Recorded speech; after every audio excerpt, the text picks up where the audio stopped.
So, Numbers chapter 27, verses 1 through 11 gives something that never happened in the ancient world. Property rights for women. Yeah. No ancient culture has ever done that. None. None whatsoever. You're going to hear from so many people that women were mistreated back, that the Bible's this sexist book.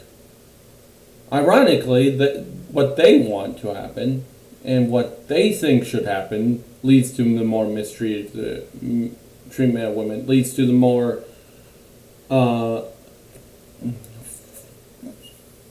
sexualization of women, and leads to them to be treated like objects. Yeah, they're not fixing the problem, they're creating the exact same circumstances that leads to the problem. But they don't want to admit this because then they will be wrong. They don't care about all the people suffering. They might be wrong. Oh no, they might be wrong. And because they might be wrong, that's scary, because then what? Yeah, the modern day movement of feminism, it leads to women being treated like second-class citizens. Yeah. Just listen to the story. Does this sound like something women are objects, are nothing more than that, people would do, or even make up? Does this... Listen to it. The daughters of Zebulun, the Had, son of Heptor, the son of Galed, the son of Machir, the son of Manasseh, belonged to the clans of Manasseh, son of Joseph. The names of the daughters were Mela, Noah, Hogal, Melika, and Teraz. They approached at the entrance of the tent of meeting and stood before Moses, Eleazar the priest, and the leaders and the whole assembly, and said, "Our father died in the desert. He was not among Korah's followers who banded together against the Lord, but he died for his own sin and left no sons. Why should our father's name disappear from his clan because he had no son? Give us property among our father's relatives." So Moses brought their case before the Lord. Did Moses, like he has so many other times in the past, go, "How dare you say it? You do not know your road, you do not know your place, you do not know your basically property"? No, he's like, okay, let's see what God has to say about this. And what does God have to say about this? And the Lord said to him, "What Zelophehad's daughters are saying is right. You must certainly give them property as an inheritance among their father's relatives, and turn their father's inheritance over to them."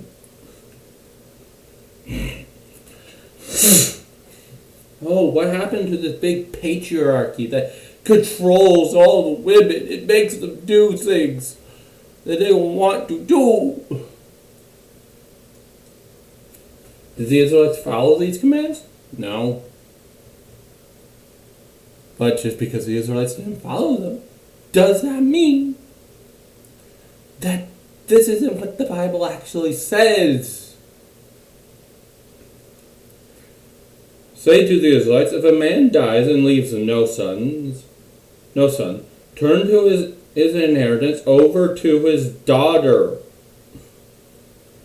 Not his brother, his daughter. Yeah. If he has no daughter, give his inheritance to his brothers. Yes, if he has no brothers, give his inheritance to his father's brothers. If he has no father, if his father has no brothers, give his inheritance to his nearest relative in his clan, that he may possess it. So yeah, it does skip sister. But this is already leagues better than anything in any other country where women had none, no inheritance. Nothing. Can you even consider medieval times? They didn't really have inheritances like the brothers did. Yes, that he made. This is to be a legal requirement for the Israelites, as the Lord commanded Moses. Again, just another thing. As the Lord commanded Moses. And who is talking? The Lord. So yes, this is quite literally moving forward. Is it perfect? No. Why? Because Israel couldn't even follow this law. Why do you expect them to follow anything more? Think about it. Israel failed at following the law. Israel failed at it. So much so, if they all made it up later, then why not just say that they were following the law? Why say they're not? Really, when they were in Babylon, they went back to their own religion? That basically never happened. The ones who got defeated always adopted the religion of the ones who defeated them. Not the other way around. Or not going to another religion, or only focusing on one God. That never happened. It didn't. Other than Israel, for some bizarre reason. Also, if you're going to make something up and you think women are property, why would you make up this section? Why? Why would you do that? It makes no sense to just make this up. It doesn't. Just because some anti-Semitic Germans who had no idea what they were talking about came up with a theory doesn't make them right. Yeah, the documentary hypothesis came from some Germans who thought the Jews couldn't write something this complicated. Yeah, that's why they thought it. They thought the Jews were too stupid. That they couldn't come up with something this wonderful, this great, because they were enlightened Europeans.